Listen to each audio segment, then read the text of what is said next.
Hello, hi, dear friends. ഇന്നൊരു ചെറിയൊരു item ഞാൻ ഉണ്ടാക്കാൻ പോവാണ്. അപ്പോൾ ഞാൻ വിചാരിച്ചു നിങ്ങളുമായിട്ട് അത് ഷെയർ ചെയ്യാം. വീട്ടിലേക്ക് ഒരു ചമ്മന്തി അരയ്ക്കാൻ പോകുന്നു. അതായത് ഇത് രാത്രിയാണ് നമ്മളൊരു തേങ്ങ ചുട്ടരച്ച ചമ്മന്തി. അപ്പോൾ ഇത് കഞ്ഞിയുടെ കൂടെ നല്ലതാണ്, ചോറിൻ്റെ കൂടെ നല്ലതാണ്. അപ്പോൾ കുറച്ച് പേർക്ക് കഞ്ഞിയാണ്, ചോറും ഉണ്ട്. ഓക്കെ, അപ്പോൾ എന്തായാലും ചുട്ടരച്ച ചമ്മന്തി പെട്ടെന്ന്. ഇപ്പോൾ പണ്ടത്തെ കാലത്താണെങ്കിൽ കനലിലിട്ട് ചുട്ടൊക്കെയാണ് എടുക്കുന്നത്. ഇപ്പോൾ നമുക്ക് കനലൊന്നും ഇല്ലല്ലോ, ഫ്ലാറ്റിലൊക്കെ താമസിക്കുന്നവർ എന്ത് ചെയ്യും? അപ്പം മുറ്റമൊക്കെ വേണ്ടേ കനലൊക്കെ ഉണ്ടാക്കാൻ. അതുകൊണ്ട് നമുക്ക് ഗ്യാസ് സ്റ്റൗവിൽ വെച്ച് തന്നെ ചുട്ടെടുക്കാം. അപ്പോൾ ഒരു അരമുറി തേങ്ങയിൽ ഞാൻ ചെയ്യാൻ പോകുന്നു. നോക്കിക്കോളൂ, ഇതുപോലൊരു പപ്പടക്കമ്പിയോ അല്ലെങ്കിൽ കുറച്ചുകൂടെ തിന്നായിട്ടുള്ള കുടക്കമ്പി ഉണ്ടെങ്കിലും നല്ലതാണ്. അപ്പോൾ ഇങ്ങനെ അരമുറി തേങ്ങ കഷ്ണങ്ങൾ, പിന്നെ ഇതിപ്പോൾ 3 ചെറിയ ഉള്ളിയാണ്, പക്ഷേ വലിപ്പമുണ്ട്. ഇതിനെക്കാട്ടിലും ചെറുതാണെങ്കിൽ 4-5 ആകാം. വറ്റൽമുളക് ഒരു 8 മുതൽ 10 വരെ എടുക്കുക. പിന്നെ പുളി ഒരു ചെറിയ നെല്ലിക്ക വലുപ്പത്തിൽ മതിയാകും. ഇത്ര തന്നെ ചിലപ്പോൾ വേണ്ടി വരില്ല, നോക്കിയിട്ട് ചേർക്കാം. പിന്നെ ഉപ്പ് വേണം. പിന്നെ ഇഞ്ചി ഇഷ്ടമാണെങ്കിൽ ഒരു ചെറിയ കഷ്ണം ഇഞ്ചിയും കൂടി ആകാം. ഓക്കെ, ഞാനിപ്പോൾ ഇഞ്ചി ചേർക്കുന്നില്ല, ഇത്രയേ ചേർക്കണുള്ളൂ. ഗ്യാസ് അടുപ്പിൻ്റെ തീ നന്നായിട്ട് കുറച്ചിട്ട് അതിൻ്റെ മുകളിലായിട്ട് ഇങ്ങനെ പിടിക്കാം. ഇങ്ങനെ ഇടയ്ക്ക് ചുറ്റി പിടിച്ച് നന്നായിട്ട് ചുട്ടെടുക്കുക. അതിലിങ്ങനെ മുട്ടിക്കേണ്ട ആവശ്യമില്ല, ആ ഫ്ലെയിം ഇങ്ങനെ ഇതിലേക്ക് കിട്ടിയാൽ മതി. നല്ല ചൂടായിട്ട് നല്ല ചുട്ട ഇഫക്റ്റിൽ കിട്ടും. കുറച്ചൊക്കെ കരിഞ്ഞൊക്കെ വരണം.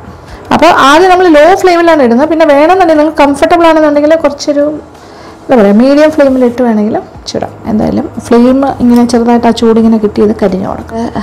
ചുട്ട കോഴീൻ്റെ പടമല്ല, ചുട്ട തേങ്ങയുടെ പടം വരും. അപ്പോൾ ഞാൻ തീ അല്പം മീഡിയം ഇട്ടിട്ട് കുറച്ചുകൂടെ ഹൈറ്റിൽ ഇങ്ങനെ പിടിച്ചാൽ മതി. കരിഞ്ഞു തുടങ്ങുന്നുണ്ടോ? അപ്പോൾ തേങ്ങയുടെ ഈർപ്പമൊക്കെ പോയിട്ട് ഷ്രിങ്കായി നല്ല ഇങ്ങനെ ഉണങ്ങി വരികയാണ്. കരിഞ്ഞ് ആ ഒരു ചെറിയൊരു എന്താ പറയുക ചാർക്കോൾ ടേസ്റ്റും കൂടി വേണ്ടേ ചുട്ടെടുക്കുമ്പോൾ. അപ്പോൾ അതിങ്ങനെ ആകുന്നതാണ് നല്ലത്. അപ്പോൾ നമ്മുടെ ആ വലിയ പീസ് 2ആയിട്ട് മാറി. അതിനെ ഇനി ഓരോന്ന് പകുതിയാക്കി ഞാനിങ്ങനെ ചെയ്യാം. എല്ലാ ഭാഗത്തും നന്നായിട്ടൊന്ന് ഇങ്ങനെ ഒന്ന് കരിഞ്ഞ് വരണം, ചുട്ടതുപോലെ. ഓക്കെ, നല്ല മണം. ആവശ്യത്തിന് കരിഞ്ഞിട്ടുണ്ട്, ചുട്ട് കിട്ടി. ഇനി സെക്കൻഡ് പീസിനെയും കൂടി അതുപോലെ തന്നെ ചുട്ടെടുക്കാം. പണ്ടത്തെ കാലത്തൊക്കെ ആണെങ്കിൽ കനലിൽ ചുടുന്ന അരി ഞാൻ പറഞ്ഞല്ലോ, അപ്പോൾ ചിരട്ടയോട് കൂടിയാണ് ഇടുന്നത്, വിത്ത് ചിരട്ട. അപ്പോൾ അതുകൊണ്ട് വലിയ ഡാമേജ് ഇല്ലാതെ ചിരട്ടയൊക്കെ കുറച്ചൊക്കെ കരിഞ്ഞ് അകത്തൊക്കെ ആവശ്യത്തിന് ഉള്ളി കിട്ടും. ഇത് കണ്ടോ, ഏകദേശം ആയിട്ടുണ്ട്, നോ ഇഷ്യൂ. നല്ല മണം, ചുട്ടരച്ച ചമ്മന്തിയുടെ മണം ഇപ്പോഴും വന്നു തുടങ്ങി. ഇനി ഈ 2 പീസും അതുപോലെ തന്നെ ഇങ്ങനെ കുറച്ച് തീയെല്ലാം പിടിക്കും കേട്ടോ, കുഴപ്പമൊന്നുമില്ല. കാര്യം കോക്കനട്ട് എന്ന് പറഞ്ഞാൽ അതിന് എണ്ണയുള്ള കാര്യമല്ലേ, കോക്കനട്ട് ഓയിൽ. അതുകൊണ്ടാണ് തീയിനെ അട്രാക്ട് ചെയ്യുന്നത്. ഇപ്പോൾ പണ്ട് നമ്മൾ കനലിൽ ചുടുന്ന കാര്യം ഞാൻ പറഞ്ഞല്ലോ, ആ കാലഘട്ടത്തിൽ കനലിലൊക്കെ ചുടുമ്പോൾ ചിരട്ടയോട് കൂടിയാണ് ഈ കനലിലിടുന്നത്. അപ്പോൾ ചിരട്ടയൊക്കെ ഇങ്ങനെ നന്നായിട്ട് കരിഞ്ഞ് വരും. എന്നിട്ട് അകത്തെ തേങ്ങയും അതിൻ്റെ സൈഡ്സൊക്കെ ഇങ്ങനെ കരിവറ്റി ഉള്ളൊക്കെ കുറച്ചൊന്ന് ചുട്ട ആ ഒരു മണവും രുചിയും കിട്ടും. നമുക്ക് ഏതാണ്ട് അതുപോലെ ആയിട്ട് ഒരുപാട് കരിഞ്ഞു പോയി എന്നൊക്കെ നമുക്ക് തോന്നുകയാണെങ്കിൽ ആ ഭാഗം ഇച്ചിരി ചുരണ്ടി കളഞ്ഞാൽ മതിയാകും. പക്ഷേ ഇത് കറക്റ്റായിട്ടാണ് വന്നിരിക്കുന്നത്, വേറെ കുഴപ്പമൊന്നുമില്ല. അപ്പം നമ്മൾ വലിയ പീസസ് ആയിട്ടാണ് ഇങ്ങനെ എടുത്ത് ഇത്ര പീസസ് ആണെങ്കിൽ പോലും പിന്നെ രണ്ടാമത് എടുത്തിട്ട് ഇതിൻ്റെ ഉൾഭാഗം കൂടി ഒന്നുകൂടി ആകാൻ വേണ്ടിയിട്ട് അതിനെ കുറച്ചുകൂടി ചെറിയ പീസായിട്ട് കട്ട് ചെയ്തിട്ട് എന്താ ചെയ്യേണ്ടതെന്ന് വെച്ചാൽ ഈ സൈഡും കൂടി വീണ്ടും. അപ്പോൾ തേങ്ങയെല്ലാം ചുട്ടെടുത്ത് കഴിഞ്ഞു. ഇനി നമ്മൾ വറ്റൽമുളക്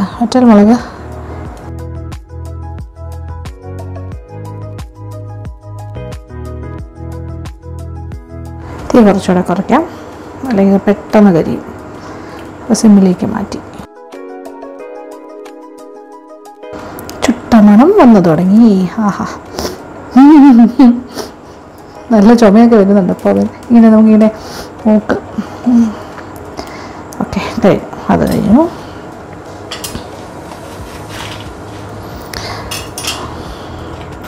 ഇനി നമുക്ക് ചെറിയ ഉള്ളി ഇങ്ങനെ ചുട്ടെടുത്ത് കഴിയുമ്പോൾ ശരിക്കും പറഞ്ഞൊരു ഹാഫ് കുക്ക്ഡ് ആകും ഏതാണ്ട്. അതൊക്കെ ഇച്ചിരി പുറം കരിയും, ഉള്ളിൽ കുറച്ചൊന്ന് വേകുകയും ചെയ്യും. റോ ടേസ്റ്റ് ഒന്നും ഉണ്ടാവില്ല. അങ്ങനെ ഉള്ളിയും ചുട്ട് കഴിഞ്ഞു. അപ്പോൾ എല്ലാ കാര്യങ്ങളും കഴിഞ്ഞു. ഇനി നമുക്ക് അരച്ചെടുക്കാം. ഓക്കെ, ഇത് കുറച്ചുകൂടി ഒന്ന് അരയണം, അരച്ചുരുട്ടി എടുക്കുന്നതാണ് നല്ലത്. ചുട്ടരച്ച ചമ്മന്തി ഇപ്പോൾ കല്ലിൽ വെച്ച് വേണമെങ്കിൽ അരയ്ക്കാം, മിക്സിയിൽ വെച്ച്. അപ്പോൾ ഞാനിപ്പോൾ കല്ലിൽ അരച്ച് കാണിച്ചിട്ട് പ്രത്യേകിച്ച് കാര്യമില്ലല്ലോ. നിങ്ങളെന്തായാലും എല്ലാവരുടെ വീട്ടിലും കല്ലുണ്ടാവില്ലല്ലോ, മിക്സിയിൽ തന്നെ വേണമെങ്കിൽ അരച്ച്. അപ്പോൾ ഇനി നമുക്ക് അരച്ചെടുക്കാം.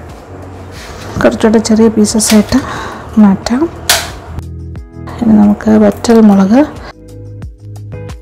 ഇത് ഓരോരുത്തരുടെ ഇഷ്ടത്തിനനുസരിച്ചാണ് 5 മുതൽ 10 മുളക് വരെ ആകാം. എത്ര വേണമെങ്കിലും തേങ്ങയുടെ പീസും ചുട്ടെടുത്ത ചെറിയ ഉള്ളി, ഇനി ഒരല്പം പുളി, ഇച്ചിരി ഉപ്പും കൂടി ചേർക്കാം. ഉപ്പ് വേണമെങ്കിൽ നമുക്ക് രണ്ടാമതും ചേർക്കാം. ഇപ്പം ഞാൻ വെള്ളമൊന്നും ചേർത്തിട്ടില്ല. ആദ്യം ഇതെല്ലാം നന്നായിട്ടൊന്ന് പൊടിഞ്ഞ് വരട്ടെ. ഇനി ഒരല്പം വെള്ളം ചേർത്ത് കൊടുക്കാം. ഇത്രയായി. ഇനി ഒരല്പം വെള്ളം കൂടി ചേർക്കാം. അപ്പോൾ ടോട്ടൽ ഞാനൊരു 1/4 കപ്പ് വെള്ളം. അപ്പോൾ നമ്മുടെ ചമ്മന്തി ഈസ് ഓൾമോസ്റ്റ് റെഡി. ഓക്കെ, അപ്പോൾ എരിവെല്ലാം കറക്റ്റാണ്. ഇച്ചിരി കൂടെ വേണമെങ്കിലും ആകാമെന്ന് എനിക്ക് തോന്നുന്നു. 10 വറ്റൽമുളക് എന്തായാലും വേണം. പിന്നെ പുളി, ഇത് അത്യാവശ്യം നല്ല പുളിയുണ്ട്. ഇത്രയും പുളി ആവശ്യമില്ല എന്നുണ്ടെങ്കിൽ ഒരു ചെറിയ നെല്ലിക്കയുടെ വലിപ്പത്തിൻ്റെ പകുതി ഇട്ടാലും മതിയാകും. കുറച്ച് ഫ്രഷ് കറിവേപ്പിലയും കൂടി ഞാൻ ഇടുന്നു. അപ്പോൾ എല്ലാ കാര്യങ്ങളും ചേർന്ന് നമ്മുടെ ചുട്ടരച്ച ചമ്മന്തി റെഡി. എടുക്കട്ടെ. ഉപ്പ് നോക്കിയതാ. നൈസ്. പ്ലേറ്റിലേക്ക് മാറ്റട്ടെ. നമ്മൾ എത്രത്തോളം കരിച്ചെടുക്കുന്നോ അത്രത്തോളം ഡാർക്കായിരിക്കും നമ്മളുടെ ചുട്ടരച്ച ചമ്മന്തിയുടെ കളർ. ഇത് നല്ലൊരു ബ്രൗൺ കളറിലാണ് ഞാൻ എടുത്തിരിക്കുന്നത്. ഇനി ഇത് ഉരുട്ടാൻ പറ്റുന്ന പാകം, അതാണ് അരവ്. ഇച്ചിരി കൂടെ വേണമെങ്കിൽ അരയ്ക്കാം, പക്ഷേ ഇത്രേ ആവശ്യമുള്ളൂ. ഉരുട്ടിയെടുക്കണം. അങ്ങനെ അരച്ചുരുട്ടി എടുത്തിരിക്കുകയാണ് നമ്മുടെ ചുട്ടരച്ച ചമ്മന്തി. അങ്ങനെ നമ്മുടെ ചുട്ടരച്ച ചമ്മന്തി എൻ്റെ കയ്യിൽ കിടന്ന് അമ്മാനമാടുകയാണ്. നല്ല അരച്ചുരുട്ടി എടുത്തു കഴിഞ്ഞു. ഓക്കെ, കണ്ടല്ലോ. ഉപ്പ് നോക്കാതിരിക്കുന്നത് കുറേ നോക്കിയെന്നാലും മതിയാവണില്ല. എന്താ ടേസ്റ്റ് അറിയോ? ചുട്ടരച്ച ചമ്മന്തിക്ക് ഒരു പ്രത്യേക ടേസ്റ്റാണ്. അങ്ങനെ ചുട്ടരച്ച ചമ്മന്തി ഉരുട്ടി പ്ലേറ്റിൽ വെച്ച് കഴിഞ്ഞാൽ, അപ്പോൾ ഇതിനോടൊപ്പം കഴിക്കാൻ എന്താണെന്ന് അറിയണ്ടേ? ഇന്നിവിടുത്തെ ഡിന്നർ ഐറ്റം എന്ന് പറഞ്ഞാൽ സിമ്പിൾ ഡിന്നറാണ്. അത് എന്താ പറയുക, വല്ലപ്പോഴൊക്കെ നമ്മുടെ വയറിന് റെസ്റ്റ് കൊടുക്കണ്ടേ.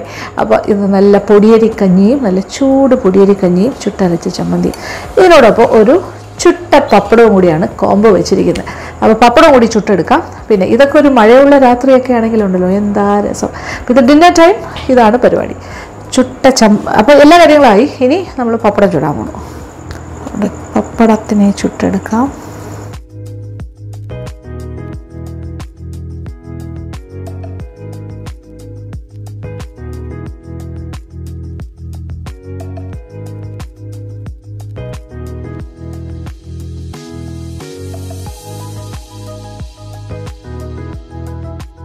അങ്ങനെ പപ്പടവും ചുട്ടെടുത്തു.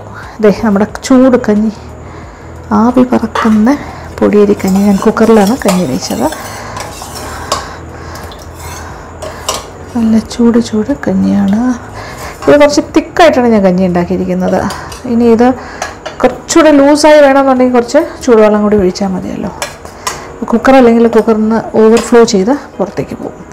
അതാണ് അതിൻ്റെ ഒരു പാകം. ഇതിൽ പിന്നെ തിളച്ച വെള്ളം ഒഴിച്ചിട്ട് അതിൻ്റെ കൺസിസ്റ്റൻസി അഡ്ജസ്റ്റ് ചെയ്യും. അങ്ങനെയാണ് സാധാരണ ചെയ്യുന്നത്. അപ്പോൾ ഇനി നമുക്ക് കുഴിപ്പാത്രത്തിൽ, ഇതാകുമ്പോൾ ഇങ്ങനത്തെ കുഴിപ്പാത്രത്തിലാണ് കഞ്ഞി കുടിക്കുന്നത് നല്ലത്. അല്ലെങ്കിൽ ഉണ്ടപ്പാത്രമായിരിക്കണം. കഞ്ഞി ഒഴിക്കാം. നല്ല കുറുകുറ എന്നുള്ള പൊടിയരിക്കഞ്ഞി.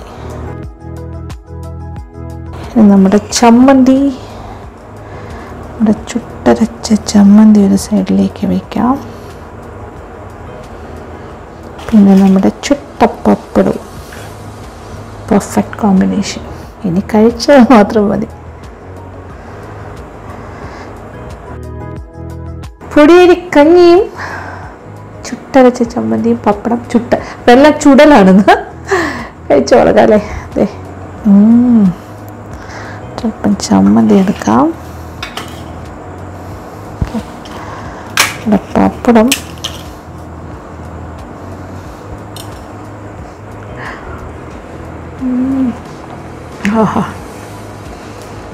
നല്ല ചൂട് കഞ്ഞി.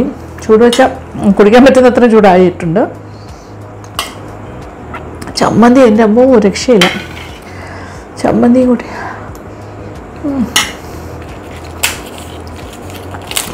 പപ്പടം കഞ്ഞിയിൽ ഉപ്പൊക്കെ ഇട്ടതാണ്. ഉപ്പുള്ള കഞ്ഞി തന്നെയാണ്.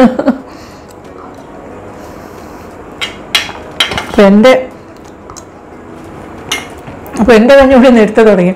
ബാക്കിയുള്ളവരുടെ കഞ്ഞി കൂടി ഇനി വരാൻ പോണതേ ഉള്ളൂ. അപ്പം ഞാൻ നിങ്ങൾക്ക് വേണ്ടിയിട്ട് നേരത്തെ തന്നെ സ്റ്റാർട്ട് ചെയ്തു. അപ്പോൾ എന്തെങ്കിലും എടുത്തല്ലേ കഴിച്ചു തീർക്കാം. ഓക്കെ, ടേസ്റ്റിൻ്റെ കാര്യം ഞാൻ പറയാതെ തന്നെ നിങ്ങൾക്ക് എല്ലാവർക്കും അറിയാമായിരിക്കും. വളരെ ലൈറ്റായിട്ടുള്ള കംഫർട്ട് ഫുഡാണ് കഞ്ഞി. നമുക്കെന്താ പറയുക, അസുഖമൊക്കെ ഉള്ളപ്പോൾ പോലും ഡോക്ടേഴ്സ് റെക്കമെൻഡ് ചെയ്യുന്നതാണ് ഏറ്റവും പെട്ടെന്ന് ദഹിക്കാൻ പറ്റുന്നൊരു ഭക്ഷണം. നമ്മൾ പല പല ഹെവി ആയിട്ടുള്ള ഭക്ഷണം കഴിക്കുന്ന കൂട്ടത്തിൽ ആഴ്ചയിൽ ഒരു ദിവസമെങ്കിലും കഞ്ഞി ആക്കുന്നത് നല്ലതാണ്. പ്രത്യേകിച്ച് പറഞ്ഞാൽ മഴക്കാലമൊക്കെ ആണെങ്കിൽ മഴ സമയത്ത് കഞ്ഞി സൂപ്പറായിട്ടുള്ളൊരു കംഫർട്ട് ഫുഡാണ്. സുഖമില്ലാതിരിക്കുമ്പോൾ, വയറിന് അസുഖമുള്ളപ്പോൾ എല്ലാം. കൂടുതൽ കോംപ്ലിക്കേഷൻ ഒന്നും വേണ്ട, ഇത് മാത്രം മതി കഴിക്കാൻ, സുഖമായിട്ട് കഴിക്കാം. അപ്പോൾ ഉണ്ടാക്കി നോക്കണം കേട്ടോ, മറക്കണ്ട. മറന്നിരിക്കുന്നവരൊക്കെ വീണ്ടും ഒന്ന് ഓർമ്മിക്കുക. കഞ്ഞി, ചുട്ടരച്ച ചമ്മന്തിയും ചുട്ടപ്പപ്പടവും ഫിനിഷ് ചെയ്യാൻ പോണു. ഓക്കെ, അപ്പോൾ കഞ്ഞി കൂടി കഴിഞ്ഞു, വയറൊക്കെ നിറഞ്ഞു, സാറ്റിസ്ഫൈഡ്. ഭയങ്കര തൃപ്തിയോടുകൂടിയാണ് ഇന്നത്തെ ഡിന്നർ കഴിഞ്ഞിരിക്കുന്നത്. So nice, light food. Okay, അപ്പം നിങ്ങളും ഇതുപോലെയൊക്കെ ഇടയ്ക്കൊക്കെ കഴിക്കുക. എന്തായാലും സന്തോഷം. ഈ വീഡിയോ ഇഷ്ടപ്പെട്ട് കാണുമെന്ന് ഞാൻ വിചാരിക്കട്ടെ. പിന്നെ ആദ്യമായിട്ടാണ് നമ്മളുടെ ചാനലിലേക്ക് വരുന്നതെങ്കിൽ, ഈ ചാനൽ ഇഷ്ടപ്പെട്ടുണ്ടെങ്കിൽ എന്താ ചെയ്യേണ്ടത്, ഈ ചാനലൊന്ന് സബ്സ്ക്രൈബ് ചെയ്യുക. അപ്പോൾ and be part of Lakshmi Nair vlogs. അപ്പോൾ thank you so much. Thank you for watching and keep on watching Lakshmi Nair vlogs.